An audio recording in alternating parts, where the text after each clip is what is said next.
Alright gentlemen, we're back again, and we need to revisit one of our old Pokemon and give it some more love so our fans can appreciate it again. What do you guys got? How about we give it to Charizard because I love him. I love him. Okay, no, we can't do that because the fans are noticing how much we love Charizard. Okay, what else? Oh, I know. What if we revisit Pikachu and then give it a bunch of hats and then declare it as an event Pokemon and then make that money? Oh my god, yes, that's genius. All right, what about you? How about we give it to a Pokemon that's more deserving like Maractus and give it like an evolution or something?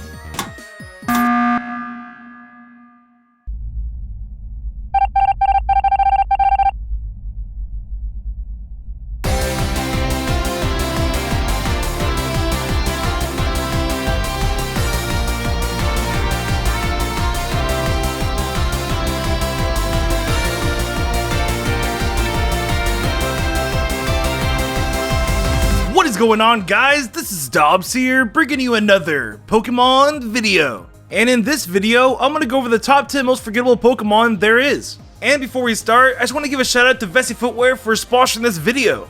And man, these shoes that Vessi Footwear make are incredible because they are waterproof, comfortable, and very stylish. And to put the waterproof to the test, here's me placing a Psyduck Pokemon card inside the shoe and pouring water on it. I never thought I'd be pouring water on my shoes with a Psyduck card inside of it, but here we are. And yeah, after checking the Pokemon card out, it was completely dry, so these shoes are definitely waterproof. And also, here's me wearing them, walking my dog Duncan, and yeah, they're super comfortable. I love them. They're incredibly lightweight, breathable, and very stretchy. Here's me stretching it as well. These shoes are awesome. And yeah, if you're someone who travels a lot or someone who plays a lot of Pokemon Go, you should definitely check out Vessi Footwear because these shoes are made to last any weather condition. And if you use my affiliate link down below in the description, you will get $25 off your purchase. Just head to vessi.com/Dobbs to get your discount instantly. And yeah, shout out to Vessi Footwear for sponsoring this video. I really appreciate it. So yeah, without further ado, let's get started. Number 10. Starting off this list for number 10, we have the Shiny Charizard. Now, you're probably asking yourself, how on earth is Shiny Charizard one of the most forgettable Pokemon there is? And well, I'm not talking about the current Shiny Charizard with the black and red trim, I'm talking about the original Shiny Charizard from Pokemon Gold and Silver. You see, Shiny Charizard used to be a purple and green dragon-like Pokemon. But when Generation 3 came around with more colors available, there was a few shiny Pokemon that were changed by Game Freak. And one of them was Charizard. Now, for obvious reasons, Charizard was changed to make it look more badass because Charizard is Game Freak's precious baby and is a great selling point for a lot of Pokemon merchandise. Especially in the TCG because shiny Charizard cards go for thousands of dollars online and is really one of the main reasons why the TCG is so popular. Everyone wants that shiny Charizard card. And for those very reasons is why I believe the original Purple Dragon is overshadowed, therefore forgotten about. The successor has just become too popular. But hey, at least we have a Smash Bros skin out of it. Although, I feel like Sakura didn't even know it existed and just went on the hue scale and made it purple and green. So it's probably just a coincidence. But at least it's something. So yeah, that is why I chose the Purple Shiny Dragon for number 10 for this list. It was just completely forgotten about. Number 9. Coming in at number 9, we have Ash's Raticate. Now, did you know that Ash once had a Raticate in the Pokemon anime? Yeah, it was actually his 8th Pokemon that he ever obtained, but a lot of us, including myself, probably completely forgot about it. And the reason why we forgot about it is because he only owned it for like 5 minutes and then he traded it off again. But I'm getting a little too ahead of myself, so let's back up a bit. Now, in episode 15 of the Pokemon anime, Ash and his friends were on the STN battling random people. And one of these people was a gentleman that Ash decided to battle, but before he could win the fight, the gentleman called it off and declared it a draw. And as the fight ended, the gentleman asked Ash if he could trade his Raticate for Ash's Butterfree, because Butterfree did so well in the battle. And then without even thinking, Ash accepted the trade and then got himself a new Pokemon, which was the Raticate. But the thing is, he regretted it like 20 minutes later. So in the same episode, Ash ended up trading back the Raticate for his Butterfree, which probably makes his Raticate one of the most short-lived Pokemon that Ash has ever owned. Not to mention that Butterfree was released only 6 episodes later, so that Butterfree has gone through a lot. But yeah, this Raticate is definitely one of the most forgotten Pokemon there is, and that is why I chose it for number 9 for this list. Number 8. Coming in at number 8, we have Clang. Now, out of every middle stage Pokemon there is, I feel like Klang is the most forgettable one out of all of them. Because first of all, Kling, Klang, and Kling Klang are just Poke clones of the Magnemite line. So already they're overshadowed by their predecessor, and honestly, the original Magnemite line looks a lot cooler.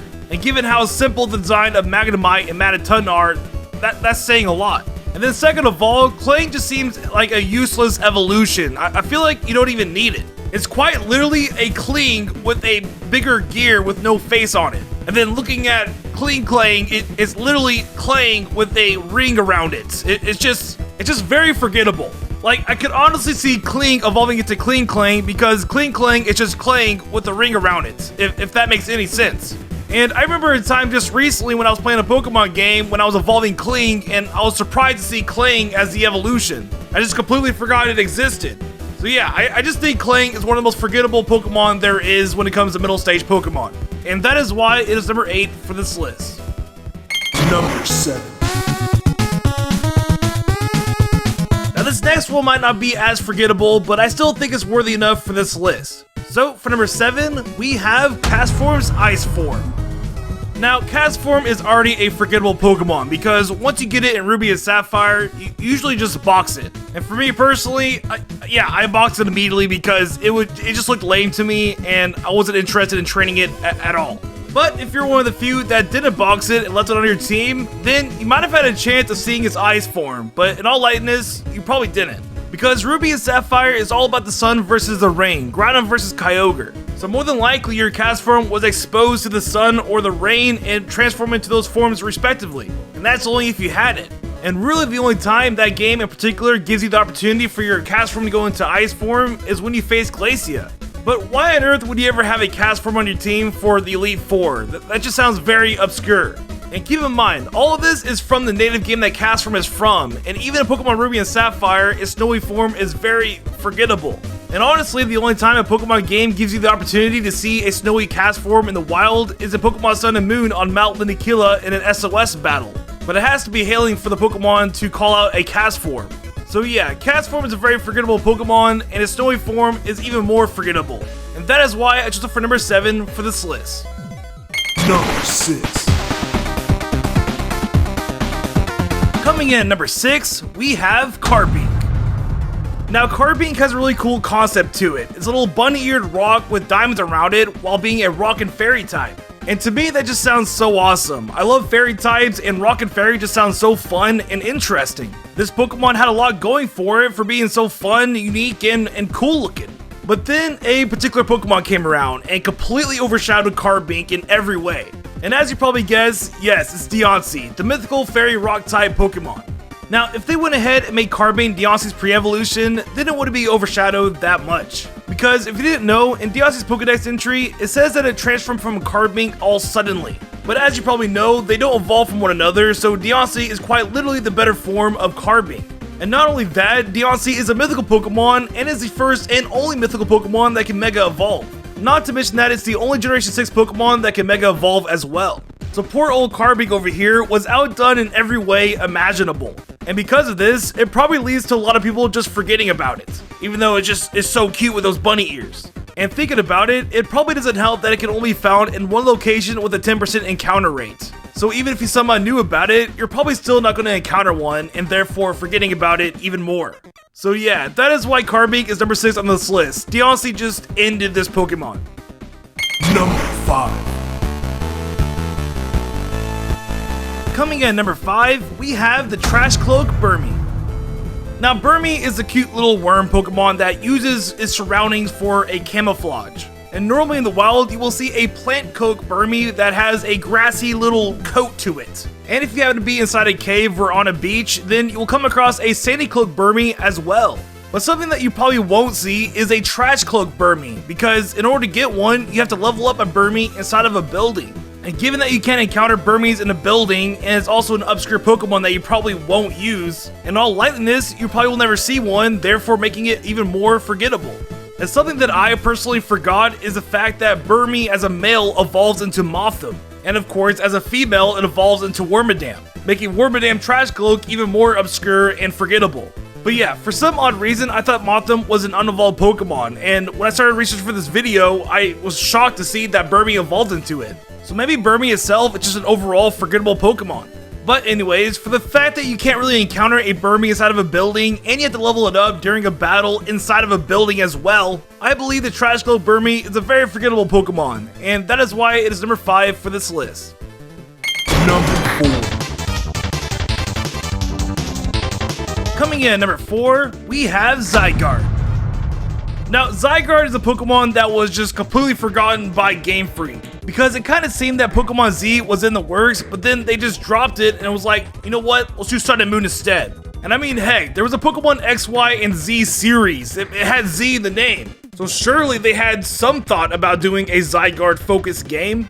But anyways, as they forgot about this epic-looking Pokemon, they then redeemed it in Sun and Moon by doing this little mini-mission of collecting its cells. But if you weren't a completionist, then you probably didn't collect all 95 cells that were spread out randomly in the region, therefore not seeing Zygarde's 100% form, which I believe is the most forgettable part about Zygarde. Because for me personally, every time I look at Zygarde's 100% form, I just question if that's really a Pokemon. Because it just looks like a Ben 10 alien or a Yu-Gi-Oh monster or even a Digimon. It just looks so foreign to me because I'm just not normalized to it. And along with that, I feel like Zygarde's signature moves are even more forgettable because it learns 4 of them. It's the only Pokemon that can learn Land's Wrath, 1000 Arrows, 1000 Waves, and Core Enforcer. And I remember during a theme battle with Vinny, we used one of them and we were just both in shock because we had no idea what this was and we've never seen it before. The whole Pokemon is just foreign to even me, and I make Pokemon videos for a living. So yeah, I just feel like Zygarde is a very forgettable Pokemon, and it was especially forgotten by Game Freak. And that is why I chose it for number 4 for this list. Number 3. Now this one's going to be short and simple, but also very, very forgettable. So with that said, for number 3, we have Togepi. Now, don't get me wrong, I'm not saying Togepi is a forgettable Pokemon, because how on earth can you forget this cute looking egg baby thing? It's like half egg, half cuteness. What I'm actually saying is forgettable is the generation that Togepi is from. Because I'm not even exaggerating, for the first 20 years of my life after discovering Pokemon, I thought Togepi was from Generation 1. And then when I found out it was actually Generation 2 like 3 years ago, my mind was just blown. And I know for a fact there's more like me out there that think Togepi was from Generation 1 because I did a poll on Twitter or YouTube and it got like 50-50 votes. And unfortunately, I can't find this poll, but let me know in the comments, did you think Togepi was from Generation 1 or Generation 2? But anyways, I blame the anime for thinking this, because in the anime, Misty had a Togepi like a year and a half before Pokemon Gold and Silver were released. And so as my 6, 7, 8-year-old self, I of course thought Togepi was from Generation 1. Because I had no idea another Pokemon game was coming out. And this was also my 7, 8-year-old self who thought the Shining Ho-Oh that Ash saw in the first episode was a Fearow, because that just made the most sense to me. And you gotta give us some slack, because even in like merchandise like the official Pokemon handbook, it literally says on the cover that it goes over every Pokemon including Mew and Togepi. And the way that's worded, it makes it seem that Mew is not part of Generation 1 either. So yeah, there are a lot of things that made Togepi seem to be a Generation 1 Pokemon, from the anime to merchandise, for just being around Generation 1 Pokemon. And for that reason, I believe Togepi's origin is very forgettable, and that is why it is number 3 on this list. Number 2. Coming in at number 2, we have Lugia. Now, just like Togepi, I'm not saying Lugia as a Pokemon is forgettable, because it's like one of the most badass looking legendaries there is, and it's one of my favorites. But there is something about Lugia that makes it forgettable, and it's its typing. And as you probably don't know, or do know, is that Lugia is a psychic flying type. But it is very common for people to think that it's a psychic water type, or even a water flying type. Its typing is just very confusing and forgettable.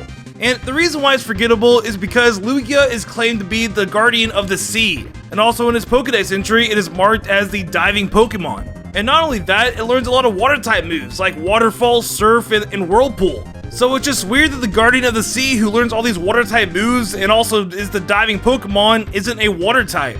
Especially when his counterpart Ho-Oh is a fire type, so there's like no yin-yang to them.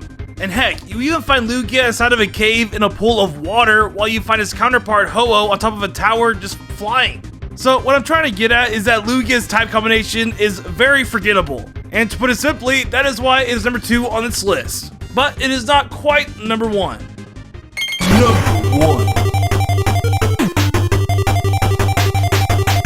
Now, for number 1, the most forgettable Pokemon, in my opinion, is Stanley.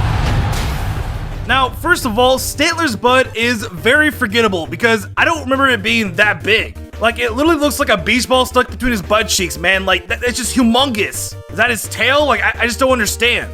And then second of all, more importantly, Stantler has been given no love by Game Freak since 2001. I mean, it's a normal type with average stats, no signature move, no evolution, just nothing. And it doesn't help they made Stantler 2.0 with a Sawsbuck line because those Pokemon are given special forms for the season. And honestly, their design just looks a lot better.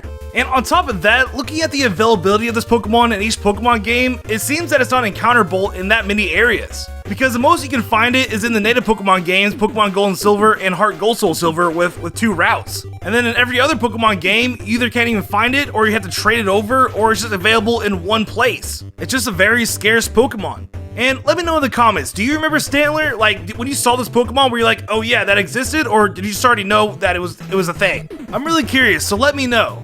And yeah, just to sum it up, I think Stantler is the most forgettable Pokemon because Game Freak just completely lost interest in it. And for that reason, that is why Stantler is number 1 on this list. And there you go, the top 10 most forgettable Pokemon of all time. I hope you guys enjoyed the video. If you want to support me on Patreon, you can click on the button right here. I spend days, if not weeks, on these videos, and the algorithm doesn't really favor that, so it helps me out a ton. Also, if you want to see more videos, be sure to click right here. I have a lot of Pokemon videos that you can binge watch, so have at it. And yeah, I hope you guys enjoyed this video, and I will see y'all in the next one. See ya!